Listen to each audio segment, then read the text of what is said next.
जय जय शिवधारा, जय जय शिवधारा। अक्सर दुनिया में देखा जाता है कि लोग चिल्लाते बहुत हैं कि मैं जितना लायक हूँ, जितनी मुझ में योग्यता है, उतना मुझे जीवन में रिटर्न नहीं मिला, न उतना पद मिला, न उतनी प्रतिष्ठा मिली, नाम हुआ, और ना ही मैं पैसा कमा पाया, और ना ही जितनी मैंने सेवा करी निस्वार्थ भाव से या साधना करी उतना कुछ प्राप्त हुआ। तो इसका उत्तर होगा कि improve capacity and capability you should have.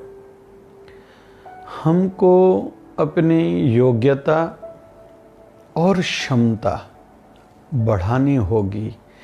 कहीं तो भी इनमें से कुछ कम होगा या लायक नहीं है जितना हम खुद को समझते हैं, क्योंकि खुद को सर्टिफिकेट देने से कोई काम नहीं बनता। हमारा नाम उतना नहीं हो रहा है घर में, पंचायत में, एसोसिएशन में, संस्था में या कहीं भी। इसका मतलब है लोग गलत हैं ये नहीं, मुझे कोई समझ नहीं पाया है ये भी ठीक नहीं, मुझ में ही कुछ अभी कमियां हैं जिनको मैं समझ नहीं पाया हूँ और ठीक नहीं किया है, इसलिए ही जितना मैं सोचता हूँ कि जितना मुझे मिलना चाहिए वो नहीं मिल रहा। इसलिए पहले तो ये खुद को समझाना होगा कि जितना जो योग्य लायक होता है उतना ही उसको मिलता है। फिर पद हो, पैसा हो, प्रतिष्ठा हो, पीस ऑफ माइंड, शांति हो, या आध्यात्मिक उन्नति हो, रूहानी तरक्की हो। कमी खुद में है और निकालना भी खुद को ही है, ये भी पक्की बात है। लेकिन ये तब होगा जब खुद पर हमारी नज़र होगी। कुछ विशेषज्ञों, जो एक्सपर्ट्स हैं, जो हमसे ज़्यादा सीनियर हैं, जानकार हैं, उनकी सानिध्य में, उनकी छत्र छाया में, उनके नीचे काम करेंगे, उनके साथ काम करेंगे। धीरे धीरे अपनी कैपेसिटी और कैपेबिलिटी जब बढ़ाएंगे तो हमारे जीवन में भी वो होगा जो हमारे मन में है। कुछ लोग तो सोचते ही नहीं हैं, कुछ लोग केवल सोचते रहते हैं। दोनों बातें ठीक नहीं हैं। सोच के फिर करना होगा, और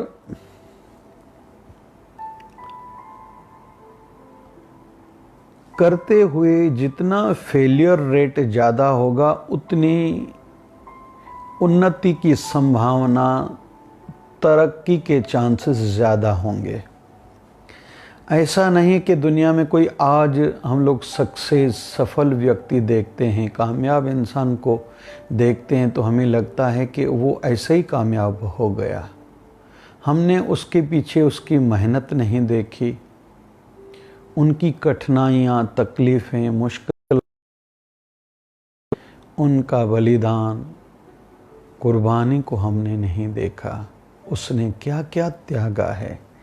जैसे स्टूडेंट लाइफ में जो बच्चे जितना अपने मन की इच्छाओं, शौक को त्यागते हैं वो जीवन भर उनको मिलता है। मतलब जब बड़े आदमी बन गए, डॉक्टर, इंजीनियर, वकील, जज बन गए। लेकिन उन दिनों में जो बच्चे कहते हैं हमें टीवी देखनी है, मोबाइल पर ही बैठना है, सोशल मीडिया को टाइम देते हैं। बहुत कम लोग आजकल तो ये उदाहरण देने में कठिनाई होती है कि स्पोर्ट की ओर कुछ बच्चों का ध्यान रहता है, पढ़ाई को छोड़ के तो आजीवन वो कठिनाइयाँ देखते हैं। वैसे ही जो कामयाब व्यक्ति है, उस सीधी बात है, उसने मेहनत खूब करी है, स्मार्टनेस से, योग्यता से खुद को आगे बढ़ाया है, तकलीफ़ें देखी हैं, कुर्बानियाँ दी हैं, हमें नहीं देखने में आ रही वो अलग बात है। जैसे हम खुद के लिए कहते हैं ना, मुझसे कोई पूछे ना मैं आज जितना हूँ उसके लिए मैंने क्या क्या किया है, तो वैसे दूसरे भी कर चुके हैं। इसलिए पैसा हो या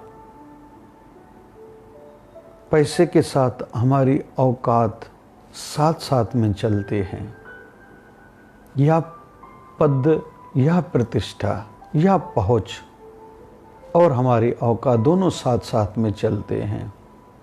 कभी कभी देखा जाता है कुछ लोग जितना डिज़र्व नहीं करते, जितना लायक योग्य नहीं होते, उनको कभी पैसा ज़्यादा मिल जाता है। कुछ लोगों को पद प्रतिष्ठा मिल जाती है, चाहे फिल्म इंडस्ट्री में देखें, चाहे पॉलिटिक्स में देखें, राजनीति में देखें, चाहे दुनियादारी में, धंधे में देखें, कुछ लोगों को मिल जाता है। कुछ ऐसे उदाहरण एग्जाम्पल्स होते हैं, लेकिन वो जल्दी डिक्लाइन हो जाते हैं, दुनिया के पर्दे से गुम हो जाते हैं, क्योंकि उनमें वो कैपेसिटी, कैपेबिलिटी, योग्यता, डिज़र्वनेस नहीं थी।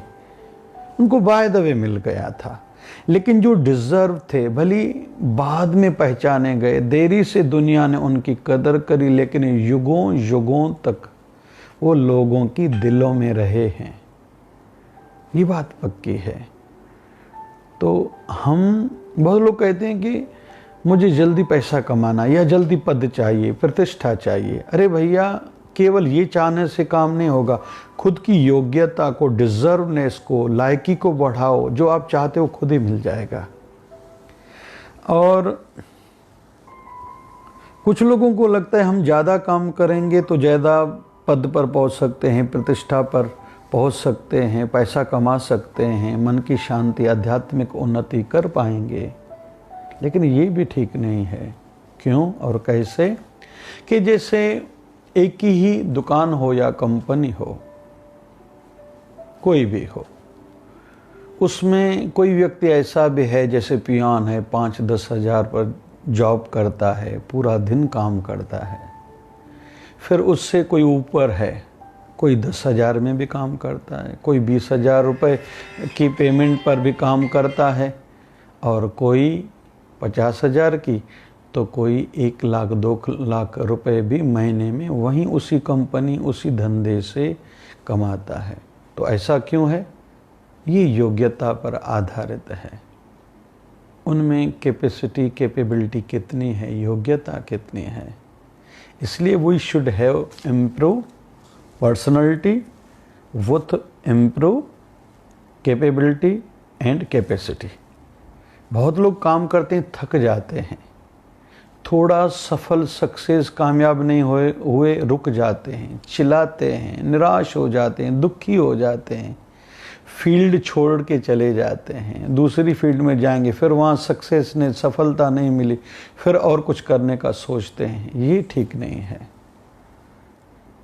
इसलिए कुछ सॉल्यूशंस पर भी चर्चा करेंगे कि पहले तो we should have good policies. हमें पॉलिसीज़ अच्छी बनानी होंगी। With we should have sincerity in our work.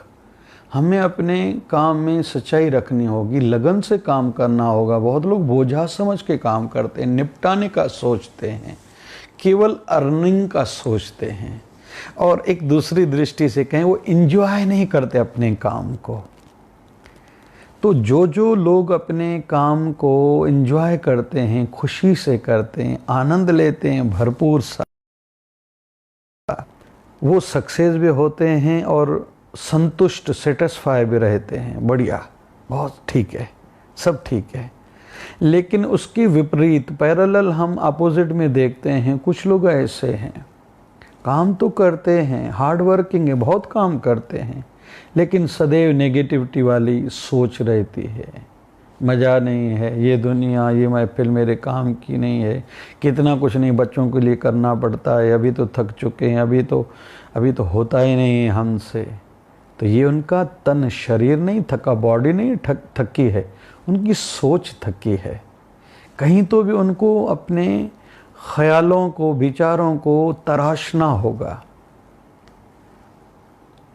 वो तो गुड लर्निंग, सीखने का भाव हो, गुड हियरिंग, कुछ सुनना अच्छा हो, वो तो गुड रीडिंग, अच्छा कुछ या तो पढ़ें, या तो अच्छे लोगों से कुछ सीखें, या अच्छा सुने, या अच्छा पढ़ें, खुद को इम्प्रूव तो करें, इम्प्रूव तो करना पड़ेगा। और तीसरी ज़रूरी बात रहेगी वो तो गुड थिंकिंग, सोच भी अच्छी हो। मैं दूसरों को गिरा के ऊपर उठूं ये ठीक नहीं है, दूसरों की निंदा करके उनको नीचे गिराऊं ये ठीक नहीं है। मैं ऊपर उठूं ये ठीक है, लेकिन दूसरे भी उठें, मेरा नाम हो ये ठीक है, लेकिन सबका नाम हो, जो लोग इस क्षेत्र में या मेरी क्षेत्र में फील्ड में हैं वो भी बढ़ें। क्योंकि हम लोग जैसे मूवीज में देखेंगे, योग्यता, क्वालिटीज अगर हीरो में है तो विलेन में भी होती है। विलेन को तो अंत में जाके मारा जाता है, एंड में मारा जाता है, लेकिन क्यों? उनकी सोच ठीक नहीं थी, विलेन की ये दिखाया जाता है। राम और रावण को देखेंगे एक संसारी दृष्टि से, तो रावण में भी योग्यताएं तो बहुत थी, चतुर्वेदी ज्ञाता था, चारों वेदों का ज्ञान रखता था और बहुत वरदान प्राप्त किए हुए था, लेकिन सोच नहीं ठीक थी तो अंत अच्छा नहीं हुआ। बस ये थोड़ा सा समझना है। स्वतंत्रता, जो हमारे सैलानी थे, जो नेशनल हीरोज थे, क्यों कुछ का एक अलग दृष्टि से नाम लिया जाता है, कुछ का नाम अलग दृष्टि से, कुछ का नाम लिया ही नहीं जाता है? तो कहीं तो भी कुछ फर्क होगा। मंगल पांडे हम भुला नहीं पाएंगे, श्यामा प्रसाद मुखर्जी को भुला नहीं पाएंगे, भगत सिंह को भुला नहीं पाएंगे, फिर वहीं महात्मा गांधी को भुला नहीं पाएंगे, फिर विवेकानंद स्वामी उन्हीं दिनों में फिर जाते हैं विदेश में, अमेरिका में अपने धर्म का झंडा झुलाते हैं। तो उस समय स्वामी रामकृष्ण परमहंस के शिष्य तो बहुत होंगे। वैसे ही हमारे सद्गुरुदेव भगवान स्वामी गोविंद भजन जी महाराज के शिष्य तो बहुत थे, लेकिन सद्गुरु स्वामी शिव भजन जी महाराज में कुछ अलग योग्यताएं थी। फिर बाद में गुरु शरण में आने के बाद खूब साधना करी। आज घर घर में उनका फोटो है, नाम है, उनकी प्रेरणाएं आज तक इतने सेवा कार्यों के रूप में संसार में जीवित हैं, काम कर रही हैं और युगों युगों तक रहेगी। हमारे शिवधारा आश्रम में हम लोग प्रयास करते हैं कि सेवा कार्य ज़्यादा से ज़्यादा हो। ये नहीं देखा जाता कि किसको क्या पसंद है, किसके हित में क्या है। कि जैसे गोलियां बनाई जाती हैं, एक रामवटी नाम से गोली बनाई गई है, जिसको लेने से 2 गोली सवेरे शाम, किसी को कमर में दर्द है, घुटने का दर्द है, हाइपर कोलेस्ट्रीमिया, कोलेस्ट्रॉल लेवल बढ़ी हुई है, शुगर है, थकान रहती है, आलस्य रहता है, उसके विपरीत एक गोली बनाई गई है शिववटी, जिसमें बेलपत्र, नीम, तुलसी आदि इम्यूनिटी बढ़ाएंगे, शुगर को कंट्रोल करेंगे, त्वचा, चमड़ी की बीमारियों में लाभदायक है। तो क्या तकलीफ होगी तो वो लेगा, उसको फायदा होगा तो नाम करेगा। तो इसमें अटकना नहीं, मुझे ये काम करें, दूसरों के हित में क्या है वो करूं। कई लोगों को हैंड वॉश हमारे अच्छे लगते हैं, तो इसमें अटकना नहीं है। किसी को राम रोटी गरीबों का भंडारा चलता है वो अच्छा लगता है, किसी को आय हॉस्पिटल, शिवधारा आय हॉस्पिटल की सेवा अच्छी लगती है। चलो इसको थोड़ा अलग और रूप देते हैं। भगवान शिव जी के परिवार को देखते हैं। 5 आदि देव माने जाते हैं, भगवान विष्णु, भगवान शिव, माता रानी, गणेश भगवान और सूर्य नारायण, ये 5 आदि देव माने जाते हैं।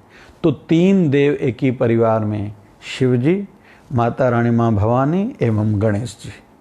फिर एक परिवार को, शिव परिवार को हम लोग देखते हैं, एक ही परिवार में शिव, जिसका नाम ही है कल्याण करने वाला, उसी शिव का नाम लेकिन एक रुद्र भी है, ये ब्यूटी है उनकी। भोला और भाला, भोला शिव जी है अपने भोले भक्तों के लिए, भाला उनके लिए जो चतुराई से भक्ति मार्ग पे लगे हुए को तकलीफ देते हैं, उनके लिए शिव भाला भी हैं। शिव जी के जटा में गंगा मैया भी है, लेकिन हाथ में सामने त्रिशूल भी है।